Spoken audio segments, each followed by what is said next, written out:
So today I'm delighted to speak to probably the most well-known salesman and sales trainer in the UK, Marcus Cauchi, who I also had the pleasure of being coached by in 2010, which you probably don't do anymore, Marcus, do you? I do, but there's a twist. Um, Okay, because you're far too important to do one-on-ones, I'm sure. I don't But know. I do. I basically, still love doing one-on-ones. you, but you fundamentally changed my career, and you were the most inspiring person I've ever met in my career. So I'm Oh, delighted to wow, have you thank on you. this morning.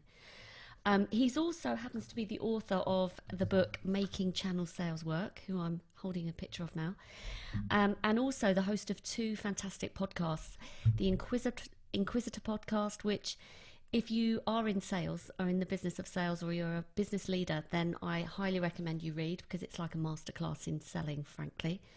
And also a newer podcast called Scale Ups and Hypergrowth, where he interviews leaders of disruptive tech companies about how they reach massive scale and hypergrowth. So, welcome, Without Marcus. losing control is the important bit in that, Right. because most companies that scale fast, hit the edge of a cliff and then fall off it. They don't go over. And the important thing about scale is that you can sustain it, so that you end up creating a long-lived business with customers for life. Well, I've been following your journey of, and I listened to the podcast, and you've had some really high level people on there. It's been really impressive. How do you manage that? But listen, Just by can asking. I mean, really is it that they're easy? incredibly generous. Yeah, yeah. Really? But I've learned so much from those podcasts you could not even begin to imagine.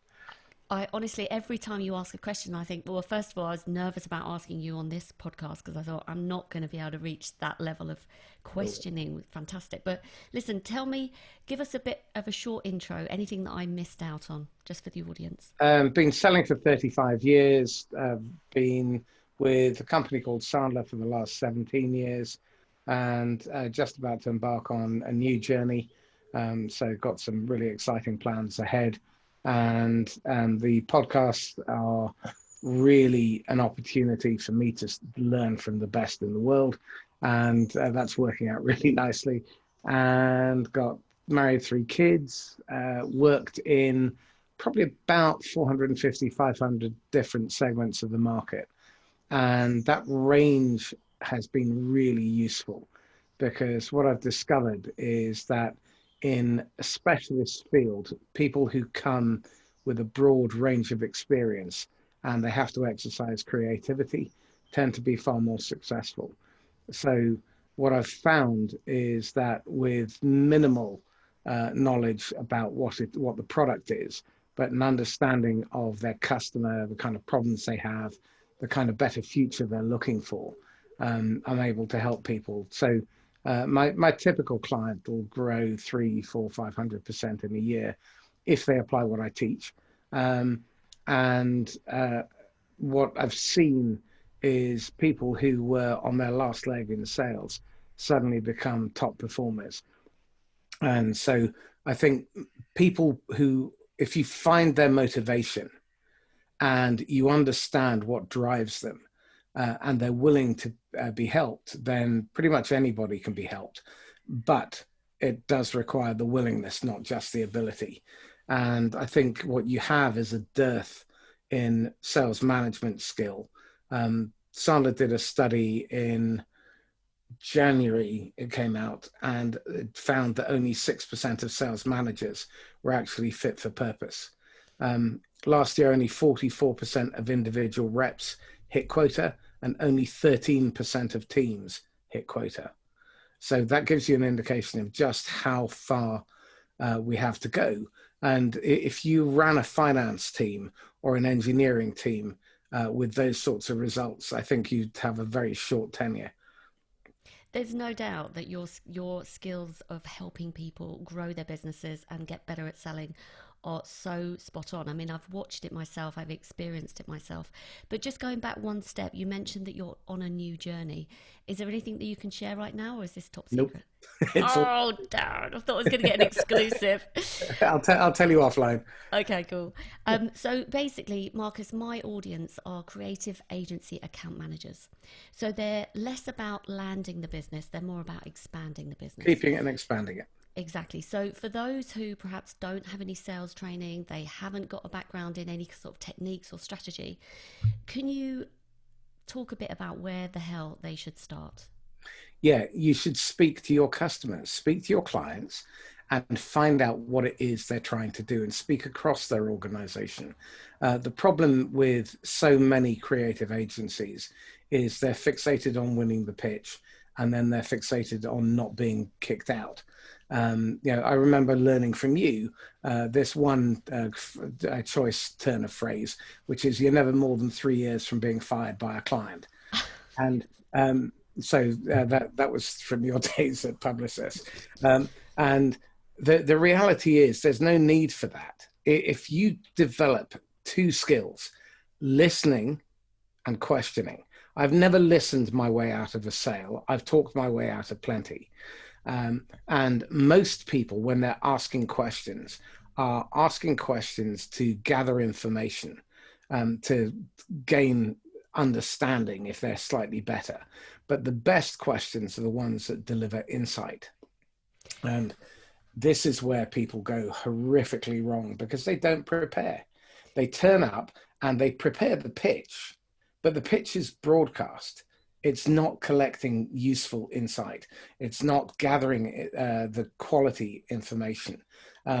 By the time you've turned up, you should already know most of the answers to the questions you were going to ask, because you can do WWGS. What would Google say? It's not like that information isn't out in the public domain. And your buyers are very savvy nowadays. They've got the sum total of human knowledge with a few clicks of a mouse available to them. So they've done a lot of their research and they're familiar, I think, with their symptoms, but they're not necessarily au fait with their cause of their problems. And it's your job to get beyond that, because if you are, sorry about the magpies in the background, if you are making this initial sale, your job is to beat the status quo. 60% of buying cycles end up with the incumbent solution, whether it's homegrown or another agency. Of the 40%, 74% of those will go to the company that displaces their current preferences, helps them recognize what the cost of staying stuck will be, creates enough points of difference. And this isn't about the product necessarily. It's about what matters to the customer and creates enough white space between you and the competition and the incumbent. And most importantly here is being able to allay their anticipated fear of regret and blame. Now that's how you win business. To keep it, what you need to do is not introduce the shiny new object at the point of renewal. If you introduce that concept at the point of renewal, you almost guarantee it will go to a bid. Now, the actual win rate on buy cycles that start and buy cycles that get started and then end up in a bid is 2.6%. Very few agencies, very few vendors take the time to actually track and measure how many opportunities they engage in, and then how many of those actually result in business. And when you consider the cost of pursuit, which is massive, I don't know what your audience is made up of, whether they're small, medium, or large agencies. But in large agencies, 20, 30 people might be involved for 2 weeks. Now, when you think about these people being billed out at 500 to $1,000 a day, that's a shitload of money, if you the technical term. And the problem is that if they win 1 in 4 of those that they get to pitch, then chances are they are going to end up eating into their profits, but they sink it into cost of doing business. Well, it shouldn't be a cost of doing business. That's just a lack of imagination. And if your imagination's out of focus, your eyes won't see. And most of the time, we're steeped in tradition. This is the way we've always done it. And it boils down to, and I'll eventually stop ranting, but it boils down to sellers not understanding their rights. There's so much that I want to dive into there, but just to stepping back to the questioning, I don't know if you remember this, but when I first met you, you came into the publicist's office, and I was thrilled that I was going to get my own coach. But within 20 minutes, I was in tears. Do you remember I that? remember, yeah. And That's the usual reaction women have. um, It's not just women, in fairness. In my training center, I've always had boxes of tissues for that reason. but I'm not surprised. But what I realised afterwards was that you were doing a fantastic job of pain discovery on me. And like you said, I at the time, in my role as general manager, who ultimately the buck stopped with me in terms of the business, I understood my symptoms, but I didn't understand my cause. And what you did was have a conversation with me, not about you, not about what you could do. In fact, I knew nothing about you. You were doing all the listening and asking questions, and I was just pouring out. And what you managed to do was make me realize what I didn't have in place. And for me, that was so powerful and transformative. So can you just, because I just think this is not something, this skill of asking the questions in the right way is so, it takes practice, doesn't it? It's not something you can acquire overnight. Yeah, and like any skill that's worth acquiring, it takes time, practice, reinforcement. You have to fail. But the most important skill of all of those is listening. And listening is a whole body experience. It's not something you just do with your ears. You do it with your eyes, with your gut. You pay attention to how the person is responding, not just the words. I'm having a row with my former associate because he's a huge Trump supporter, and he's justifying and defending the Drano scenario because he's using the literal words. Whereas when you look at the wrapper, the context in which that happened, it was fairly clear he wasn't suggesting for a second that this might be something useful to explore. He genuinely believed that you could inject Drano into people and it would kill the virus. You could see that from the body language, the context of everything that went on around him.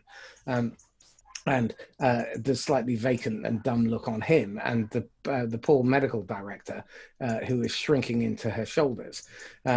So the reality is that the words themselves convey only part of the meaning. When you're meeting with a prospect, your intent must be right.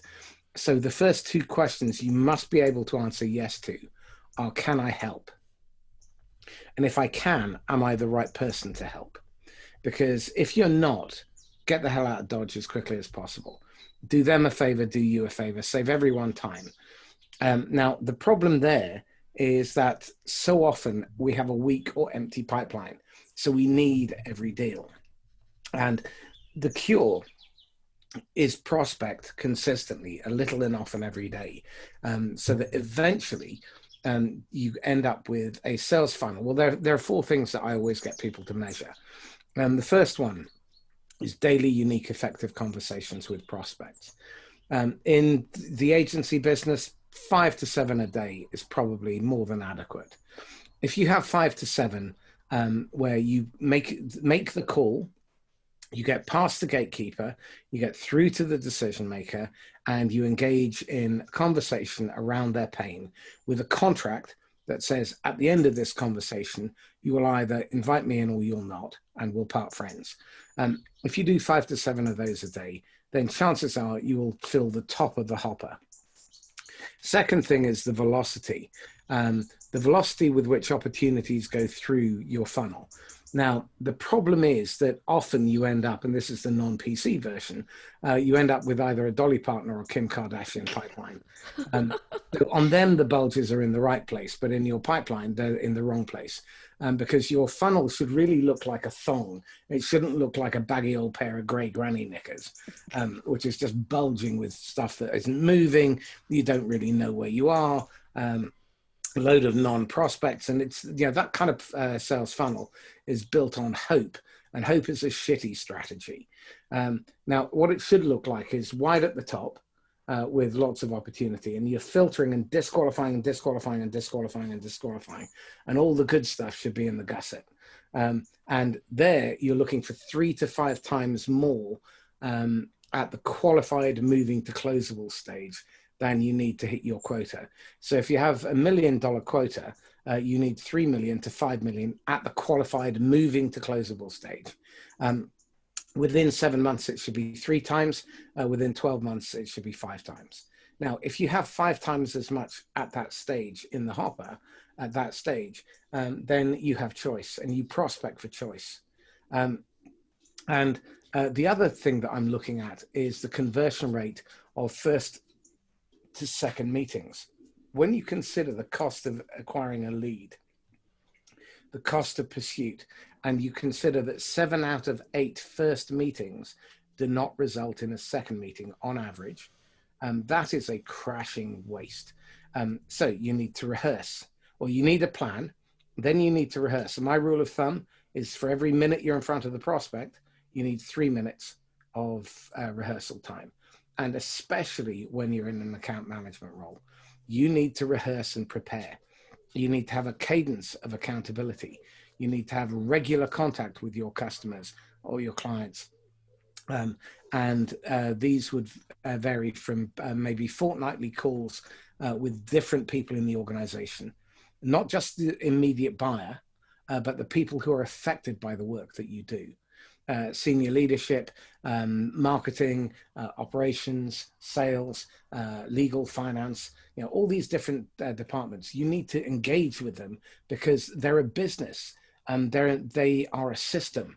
And if you change one thing, then it affects other parts. So you Marcus, need, sorry, go on. No, I was going to say, on that point, you mentioned before, because I can imagine someone's listening to this as an account manager. And first of all, one of the things they always say is many account managers in creative agencies have like a dual role.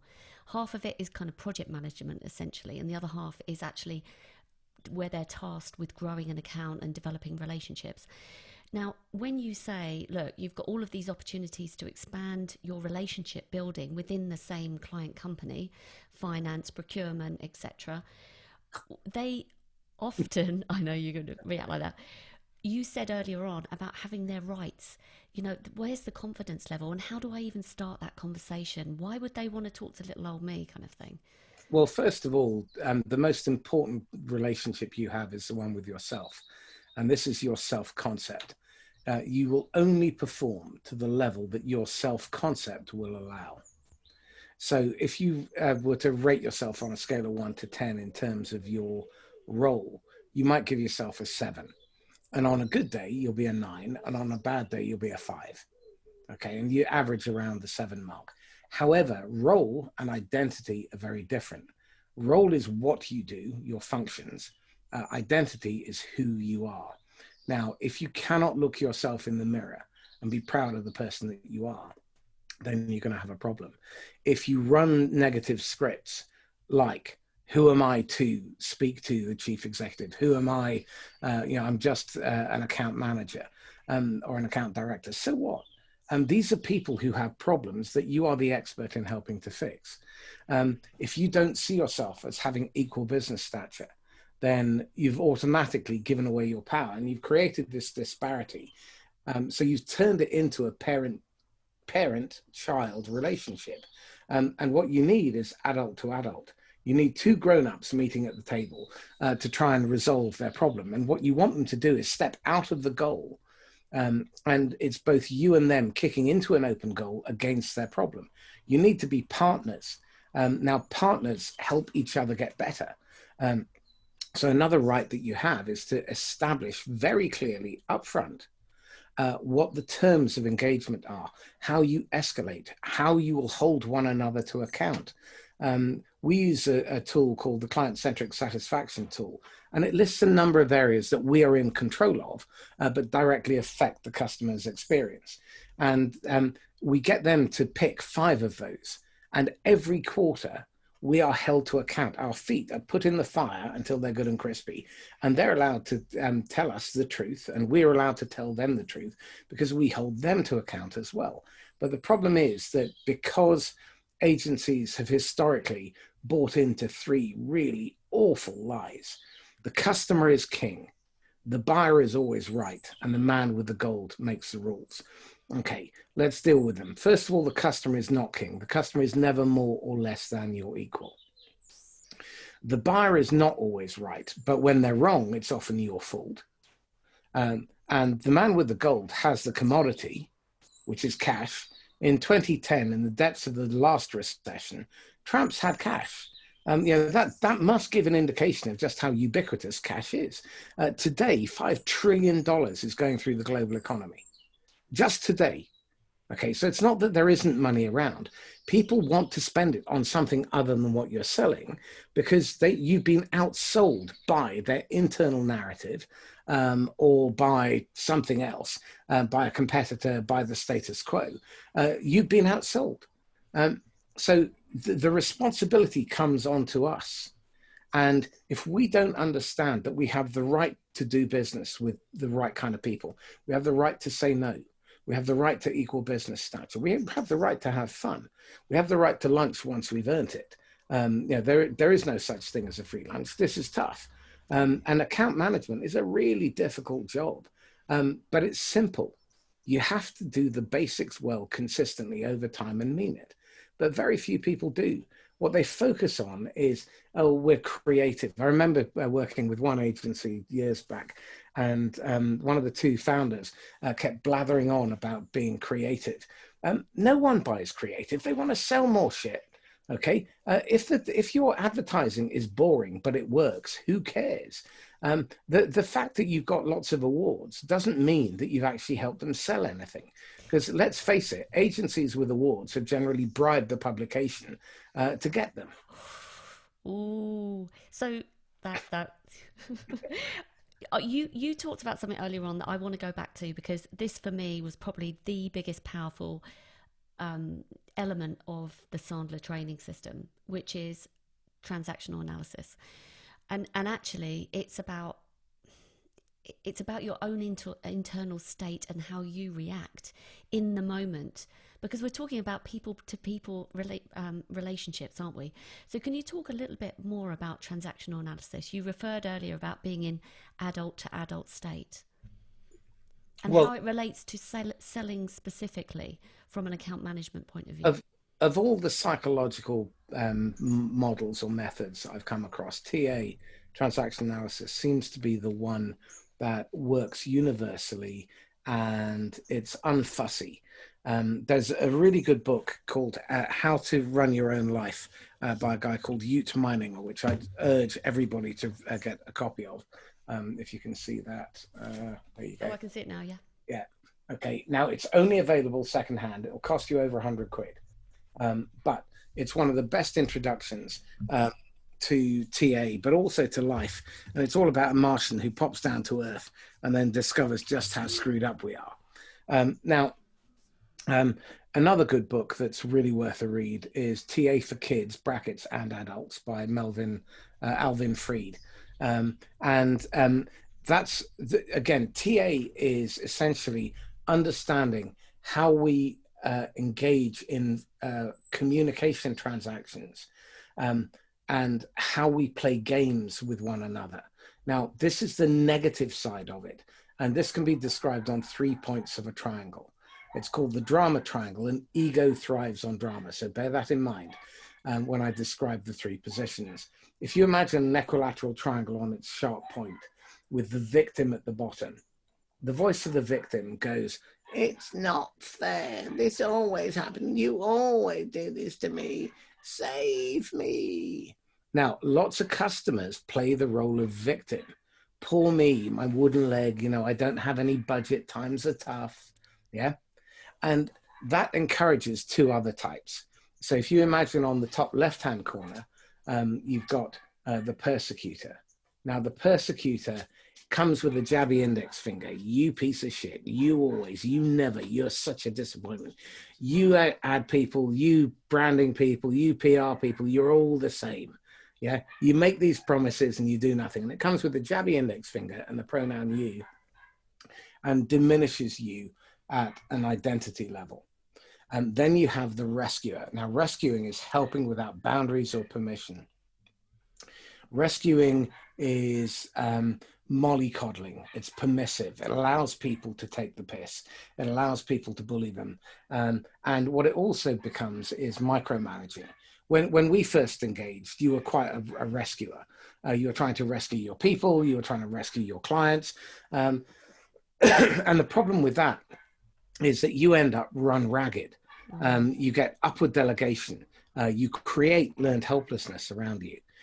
Persecutors create the conditions for the minimum amount of work and effort necessary to not be noticed. You don't put your head above the parapet because it will get shot down. And you try not to be noticed by being average. It creates mediocrity, okay, which again was your previous bosses. In those companies, without wanting to get you into trouble. Well, you've left us. It doesn't make any difference. Yeah, 10 years ago, so that's fine. Yeah. So they used to be very persecuting, and there was this, what's happening about this, what's happening about that, and you were getting sucked into all of these bids that were pointless because they were confusing activity with meaningful action. Okay. Now, anytime you hear anyone playing the role of the victim, the persecutor, or the rescuer, that's someone's ego being hooked. Now, that means that you tend to be stuck in the past or worrying about the future. It creates a blame culture. There's a lot of prejudice, prejudgment. There's not only are you being judged and judging yourself, but there's excuse making, there's blaming. It's where agencies create these fiefdoms and stovepipes, and you end up with political infighting. It's tough enough. What the hell are you doing fighting amongst yourselves? You should all be aligned, working with the customer against their competition. And that way you're serving them. The individuals within those accounts, they have problems that they need help with. And it's your job, if you can't help them, to find someone who can and become a partner so that you're raising the tide and raising all boats. Now, my favorite philosopher, Bruce Lee, was asked, what's the best way to avoid a punch? And he said, be somewhere else. So instead of this drama triangle, a victim, persecutor, rescuer, we go what I call below the line. And this is a triangle on its stable, flat base. And at the bottom left, you have vulnerability. You need to be vulnerable. And the word vulnerable comes from the Latin vulnerabilis, which means to make yourself woundable, to put yourself in harm's way and do it anyway. It's an act of courage. Vulnerability is probably the pinnacle of courage. Then you have on the top, nurturing and empathic. So you nurture these people, but also you empathize without being falling into buyer empathy. So buyer empathy is where you say, if it were me, I'd probably want a discount. That's bad. Okay. But if you can empathize with the pressure that they're under, the stress that they're feeling, the worry that they're experiencing, then you have a fighting chance of actually doing something to help them because you're staying in your rational mind. And also then bottom right is being assertive. Now, that doesn't mean being aggressive. It means establishing clear boundaries and clear expectations. And this is where things go wrong very often. Ambiguity is the mother of all foobarrs. Yeah, do you know what a foobar is? Yep. Yep, okay. So up beyond all recognition. And this is where ambiguity at the top of your organization leads to politics at the bottom. So ambiguity is another example of what happens in that drama triangle. Whereas within the winner's triangle, you are absolutely clear, specific, and certain about what both sides have agreed. Everyone knows what their roles are, what their responsibilities are. You know how to escalate. You know how to confront constructively the problems. So you're not afraid of conflict. Agencies should be challenging their customers, their clients. They shouldn't be passively taking whatever their crappy brief is. A great example of this is one consumer brand that was following the CMO's vision. And bear in mind, the brand is determined by your customers, not by your CMO. And he had this vision that they were an adventure brand. So all of them media and advertising was geared around people base jumping and windsurfing and climbing El Capitan and all of that crap. But in their biggest market, Hong Kong and China, people saw their brand as an opportunity to go out and be seen in public as being smart and sophisticated. So the minute they got rid of that idiotic message, sales went up 62 million in 1 quarter. Wow. Yeah. So it's starting with the customer. You start with the customer. You need to speak to the customer. You need to listen to the customer. And again, I do a lot of work in tech where they're fixated with big data. Actually, it's the small data that matters in my book. It's the individual conversations that you're having. Record them, get transcriptions of them, break them down, look for patterns, look for the clues in those small conversations and that small data as to what the customer needs and wants, what they want to know, what they want to be known for, what they want to have happen. The thing is, on the surface, it seems so easy, doesn't it? Listening, actively listening, asking the right questions, empathizing, but actually in reality, this is my experience. People don't do it that well. Like, I remember going back to the conversation we had at the beginning, was I really felt heard. I felt understood. Within minutes of meeting you, I felt like I'd known you for years. So you obviously were putting all of that in place to not only build the rapport, but also to make me feel that I actually was being heard and listened to. No one knew, actually, in my job that at the time my dad was diagnosed with cancer. Now that added another layer to all of the political bollocks that was going on, at the time. So you came into I look back on this and think, you came into my life at the right time with the right skill set to help me. And it wasn't just empathizing. It was about making my business better. Getting all upset now. But going back to, I know that you feel passionately about sales management, and I do too, because actually when I'm invited in to help account managers, I often realize that actually the problem doesn't lie with the account manager, it lies with the management. Yeah, it's above. A fish rots from the head down, an old Russian proverb. And the pressure that you were under was astronomical. It was heartbreaking to watch as well, because it was utterly unfair. And what you were acting as for the rest of your team was a buffer. Now, you were doing a great job of doing that, but it was exceptionally unfair. And more often than not, it's because senior management is so fixated on the wrong things. And I put this down to a large extent to their business model, because if you're publicly listed, then you have to work towards quarterly reporting, and you have to keep your investors happy, which is not the way to build a long-lived, sustainable business that has strong fundamentals. What you end up doing is creating a business that is chasing logos, chasing revenue, not profit, isn't focused on the long term. They say that they are, but the reality, get this, depending on your industry, it costs somewhere between 6 and 21 times more to acquire a new customer than sell to an existing customer. If you're selling to an enterprise, the enterprise actually is a marketplace in and of itself. You have the organic growth, which is sell them something similar but different, more of the same. Then you have, and you can grow what you've got. Then you have their supply chain. You have their partner network. And again, most account managers are not really looking at that. It never crosses their mind. But if you ask for referrals into those organizations, you can build your pipeline brilliantly. Alumni is another area. You can look at the organic structure of the family. So parent companies, sister companies, subsidiary companies, all of those. And also look at the customer's customer. Why is it so few salespeople, whether they're whatever industry they're in, are spending any time at all, either on the supply chain and the partner network or the customer's customer?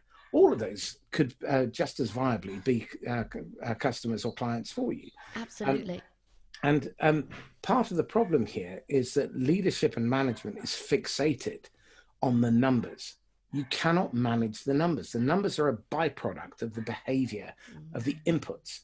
And they're fixated on lagging indicators, because by the time the revenue number comes in, you've already hit the iceberg and you're 2/3 of the way to the bottom of the Atlantic. I remember when we first started working together, having these conversations with you, trying to work out, okay, what is it that we need to be seen to be doing versus what we're actually going to do, so that we can get a strong foundation. And by you focusing on building the pipeline up, making sure prospecting was happening, making sure that you were having the right conversations with ideal customers. Because I remember there was a guy in your sales operations team whose name Don't say it. sticks in my mind. And he ended up plowing £3 million worth of pointless pipeline into your business that you could never win, but you had to go after it because your leadership had this idiotic lottery mentality, which is, you got to be in it to win it. No, you don't. You only want to be in the ones you can and will win, and you need to disqualify hard. And this is the other thing, coming back to our rights. You have the right to say no, and don't go after companies that are 72% fit to your ideal customer. Only go after the companies that are 100% fit. In fact, my newsletter this month is exactly on this. I'm just finishing it now. Focus on your ideal customer. But to do that, you have to know who your ideal customer is. And be clear about who your ideal customer is not, so you can say no. Don't get involved in those bids and tenders. Don't get involved in those pursuits, because if they're not absolutely right, they will suck you dry. They'll ask for things that you can't deliver, or that will be non-core to your core customers. They'll drag you in with complaints and frustration, and they'll suck your leadership and management dry as well. Meanwhile, your higher ups are sat there quietly counting the coin, because they're working everybody to the point where they're burning out. That's crazy. It was probably one of the most frustrating things for me once again we'd started working together, was understanding, why are we qualifying, right? Because we didn't qualify. It was saying yes to everything, which obviously has an opportunity cost, because it's putting a strain not only on the team but also on the current clients that you've got. Exactly. So I think I felt very sort of powerless. I mean, for agency owners that are in control of the qualifying process, I think the other downside is if your business isn't strong, you don't have a strong cash flow, because don't forget, most of us are pricing on hours, number of hours, rather than outputs or outcomes. So again, from a pricing perspective, you've got problems.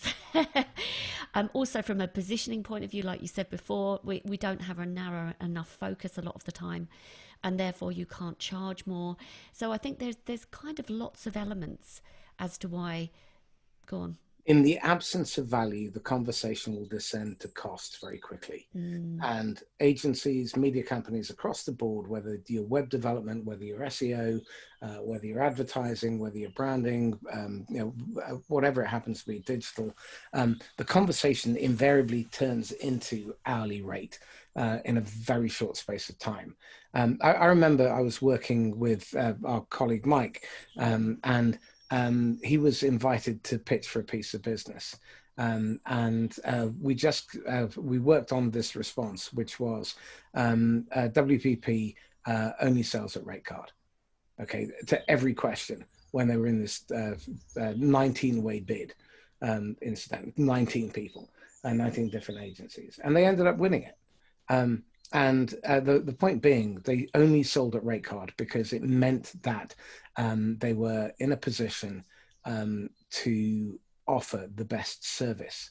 Because if you're not scrabbling around for profit, because you're under pressure for that one as well, then you don't have to worry about where the next penny is going to come from. If you've got the right customers, you're serving them really well, you're focused on service, not servitude, you see yourself as their equal, then you can challenge them. You can bring your best people to bear. They're not being stretched on 7 other bids that they shouldn't be involved in. Your creatives aren't being sucked from pillar to post. There are clear demarcation lines as to how often revisions can happen in order to ensure that the customer doesn't take the piss, because God knows they do. And they have to be clear about their thinking, and that's your job. That's a sales disability. And like I said, when the customer's wrong, it's often because it's our fault. We haven't established clear boundaries. We haven't established exactly what is required. We haven't made clear the process to make sure that they don't flip-flop and chop and change. Because I saw that in media all the time. For the last 20 years, I've seen agencies being dragged around by the scruff of the neck, being told, "Oh, well, why don't we focus on shampoo this week? No, this week we're going to do body wash. Oh no, we're going to move to toothpaste next." So nothing ever gets done. And another really important skill is this whole process of contracting. It's agree at the beginning what you both intend to happen by the end, and make sure at the end that someone is accountable, and one individual is responsible with a date and a time by which they will deliver a certain piece of work or an action. The people who need to be consulted and informed are also identified.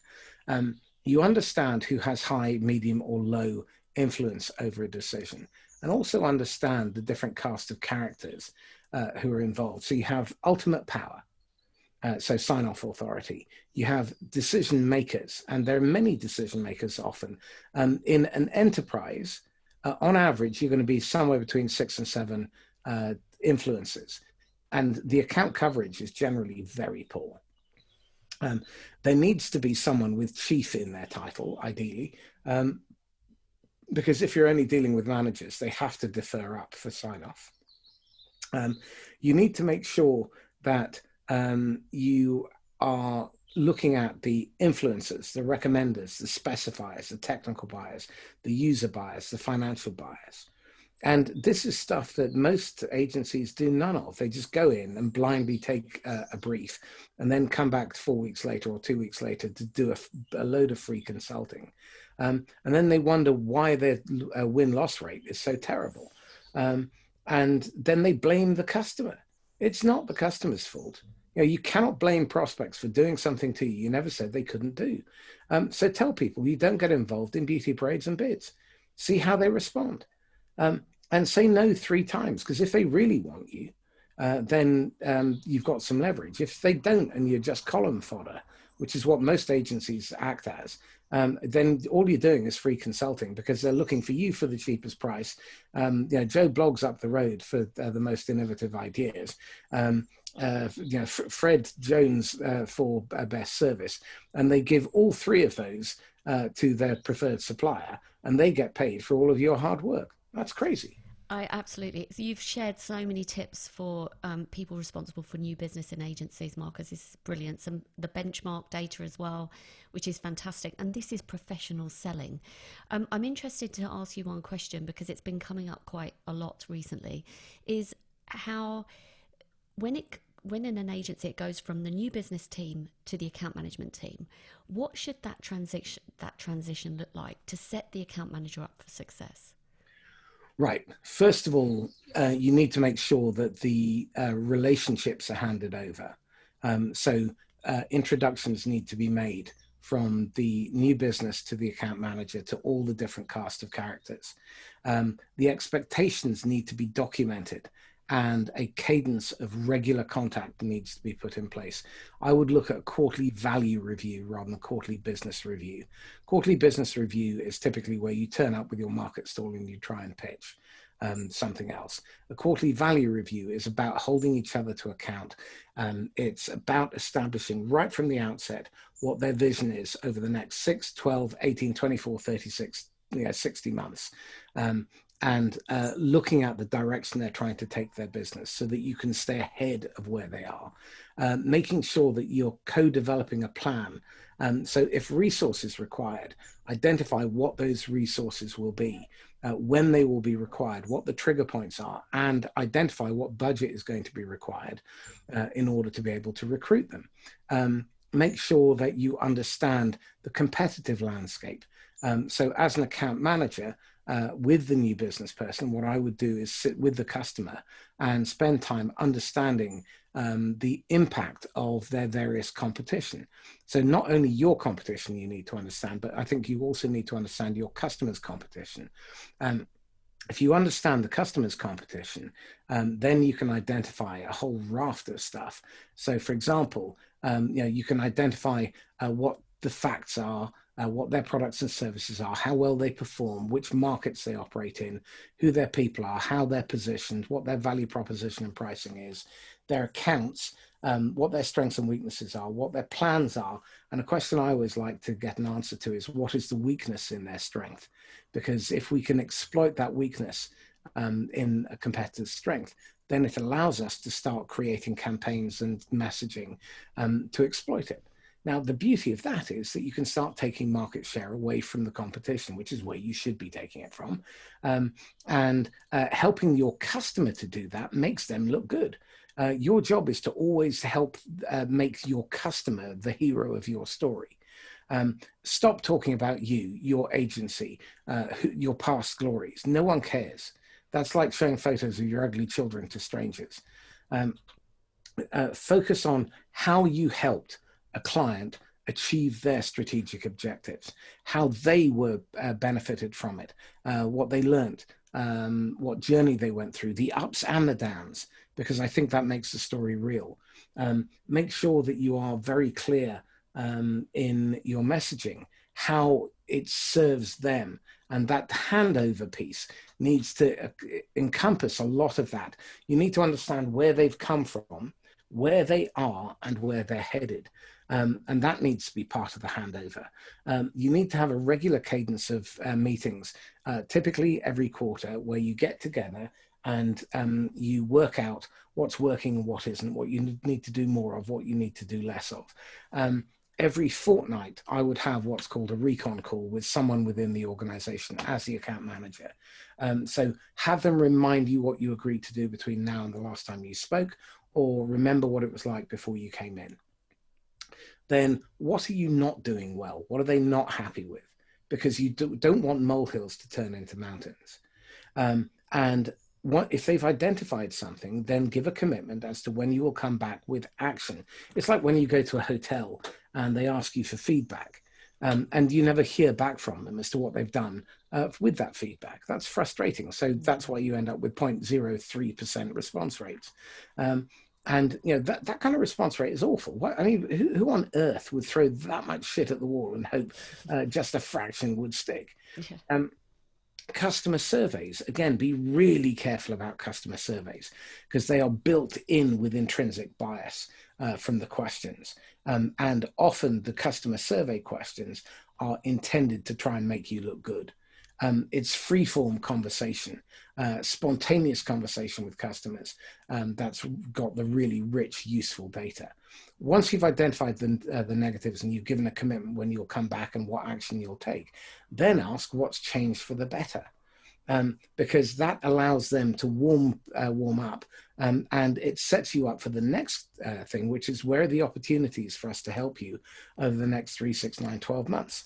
Because this is where they will tell you how to sell to them and what to sell to them and what are the next steps. So you always have to agree a next step. Now, other things that you should be doing at the handover stage, you should make sure that you've done your research. You need to understand where this company is and the pressure that they're under. So 2 great sources of information, the annual report and accounts. Section 1A is made up of all the blue sky bullshit that the CEO and chairman and CFO are peddling to their investors. Section 1B is a really interesting bit. This is all the caveats as to why Section 1A is full of lies. Now, the other thing that you can do if you're selling to a publicly listed company is listen to the quarterly analyst calls where they're being taken through the gristmill and being held to account by the markets.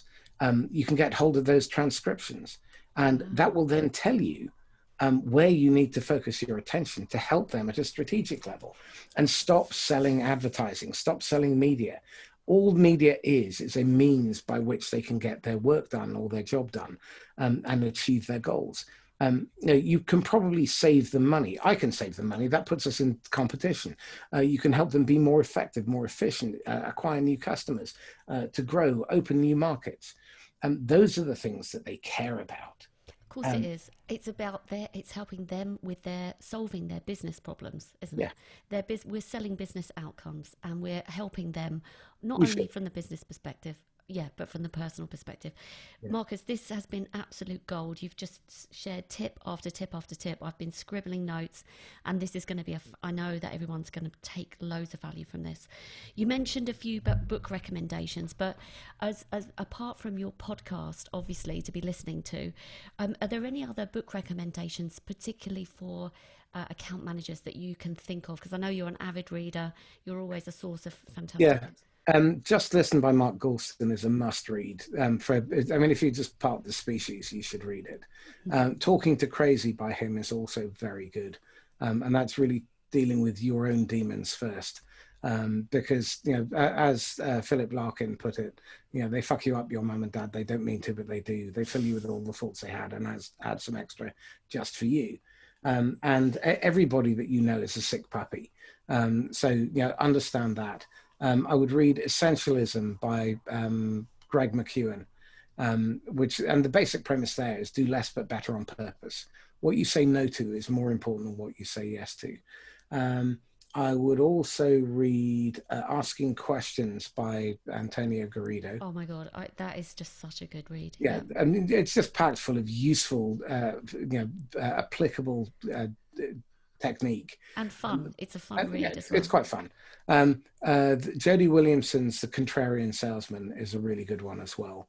That's a little parable about the journey someone goes through to move away from the free consulting model to actually selling. The Sales Coach's Playbook by Bill Bartlett is a must read. I've just bought that one. And I would also suggest The Road Less Stupid by Keith Cunningham, which is a fabulous read for managers and leaders. The Right Use of Power by Peter Block is a fabulous read as well. And I'm just trying to think, I'm reading so many. The Context Marketing Revolution by Matthew Sweezy, and Marketing Rebellion by Mark Schaefer. Because they all talk about humanizing your marketing and personalizing it. And the really important thing, I'm going to upset your audience now with a quick quiz. Okay, so Jenny, tell me this: how many subscriptions do you have to corporate feeds that you have intentionally and willingly subscribed to that come on your email? When you say corporate feeds, stuff generated by the marketing department. I'm subscribed to a lot of different channels. Let me ask you this: how many do you look forward to receiving? Good question. I'd say about 10 to 15%. Right. Okay. And of the 10 to 15%, how many of those go into the bucket? That looks interesting. Must get back to it later. Never do. Yeah. Okay. 70 to 80%. Right. So would it be fair to say that the 0.7% that does get through, that you actually pay attention to, the other 99.3% is wasted marketing spend? Yeah, absolutely. Right. Okay. Let me ask you this. When was the last time you clicked willingly, and it wasn't an accidental twitch of the index finger, on a pay-per-click ad that was served up to you on either Facebook or Google or LinkedIn? No. And if you did, when was the last time you bought from one? Very rarely. Last year, £265 billion Let me repeat that. 265 billion pounds was spent, sorry, dollars was spent on Google and Facebook ads that got one click or less. Wow. Okay. So most of that money would have been better spent trying to prevent world hunger or buying lottery tickets. That's shocking. Okay. When was the last time you leapt with joy because a pop-up appeared on a website? Quite the opposite. When was the last time you were excited to receive product information and then subsequently bought from a product data sheet of any description? God, I can't remember. Right. Okay. When was the last time you willingly sat through advertising on TV? Only because I've got an interest in advertising, but I know what you're saying. Okay. So I think it's fair to say that virtually all interruption-based marketing is wasted. Now, if you redeployed your efforts onto user-generated content, because we all buy from user-generated content. When was the last time you went onto Amazon or another site and there was a review where the stars were less than 4 and you bought?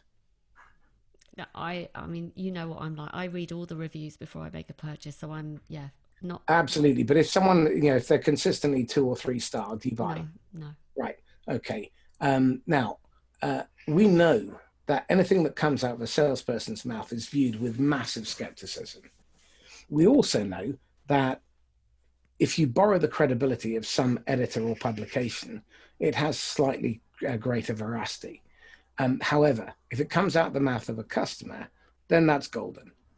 Okay, and if there are hundreds of customers or dozens of customers who are saying that Jenny is fabulous at what she does, then people will buy.